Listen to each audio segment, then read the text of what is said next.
Okay, everybody. I want to do a quick video on Suzuki outboard motors, hooking them to a NMEA 2000. This motor is a 2018 DF200A Suzuki. Just had it installed a month and a half or so ago, along with the 9.9. The 9.9 can also be hooked up because this one is a fuel-injected motor, but I have not bought the cables. They take the exact same interface cables, but at $170 a set. I'm not too worried about the kicker right now. Kicker probably has 0.1 hours on it.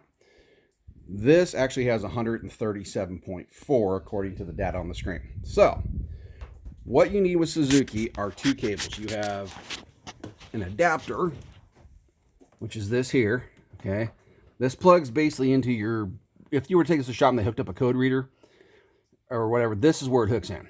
So it goes from there, and it's actually labeled engine on the tag. This will all get routed eventually through the rigging tube. It then comes down here to the interface adapter. The newer motors, you need the let's see if it'll focus. It's a 3.5.4 is the number. It just won't focus. That then goes into a T with a terminator, well, in my case, a terminator. I got it laid out on the floor. This goes into the rest of the other T's in the back with the power supply. So again, the Suzuki adapter, interface adapter, and the SDS converter, whatever that thing is actually called, SDIS, SDS, something like that.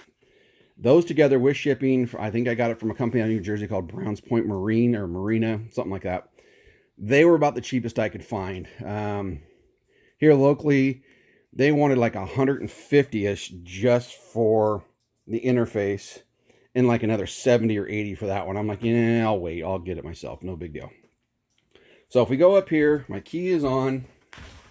Let me show you what's going on the DAT. Now, I kind of set these to what I wanted. So because everything is now hooked together, so my puck out there for my Lowrance, this one I don't have on the NMEA yet. It will be. So I have that, and then of course this unit, and then the engines are pretty much what are going to be on here. So as you can see, it shows voltage, it shows RPM, gallons per hour. That was the main thing I really wanted with this NMEA. I want to be able to watch my fuel burn, so I can adjust my speed and trim of the engine to basically get the best fuel burn I can get out of this motor. Engine temp, engine trim, alternator voltage, shows you what gear it's in. So again, the engine's off, but if I grab the throttle, pump it in forward, it goes to forward. If I go, seat's in the way, neutral, reverse. So that's kind of cool. It shows you all that. And my engine hours. This one, once I get another T and another cord, I'll probably hook it up, and then it'll look differently just because this is a much newer version from Lowrance than this. This, like I said, HDS 8 Gen 2. This is an LCX 38C HD. So this thing is 12 plus years old. This is probably 7, 8 years old, somewhere in that range. So they'll both be able to have the data once I get the other connector, and we'll go from there. But I just kind of wanted to show you guys what you need to do, because again, a lot of the videos I've seen, they show you where the connector is here, but they don't really show you the cables per se that you need. Now, I did notice there's an extra plug right here. I'm guessing that's if you want to add another gauge or something. Maybe. I really honestly have no idea what this is for. I'll probably end up capping it off with tape or something like that to keep moisture out of it. But yeah, so I hope this helps. I am no expert at this by any means. I mean, you can leave comments below if you like, ask questions. I'll do what I can to answer said questions, but I'm no expert at this. This is the first time I'm running a NMEA system.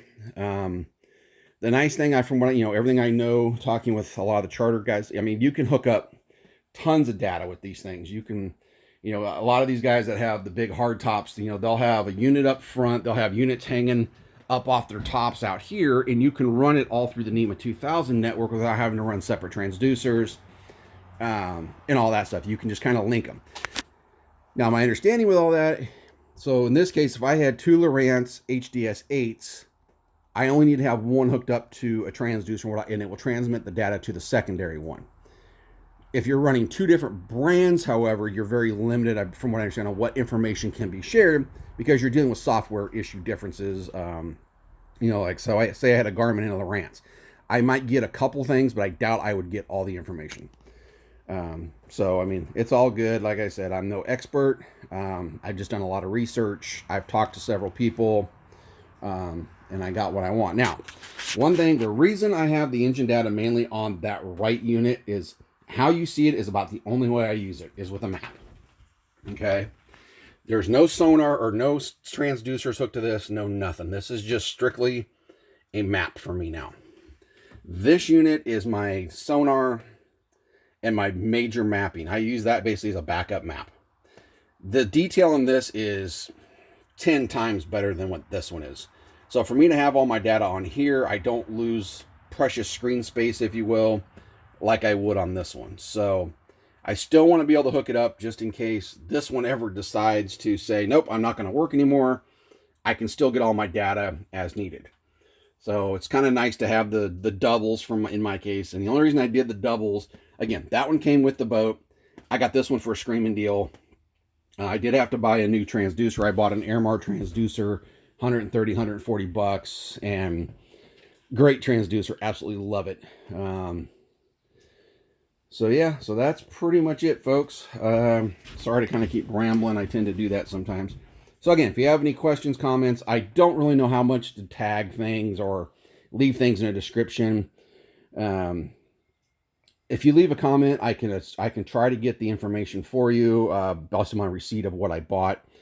If you have like I said, if you have an older Suzuki, I think before 2016, somewhere in that neighborhood, the interface cable down here is a different version. This is for the newer ones. Like I said, this is the 3.5.4 or something like that. The older one's like a 2 point something. So they've made a few changes in that little box, the thing that's in there. But other than that, I think they all hook up more or less the same way. So anyway, thanks for watching, and happy boating, everybody.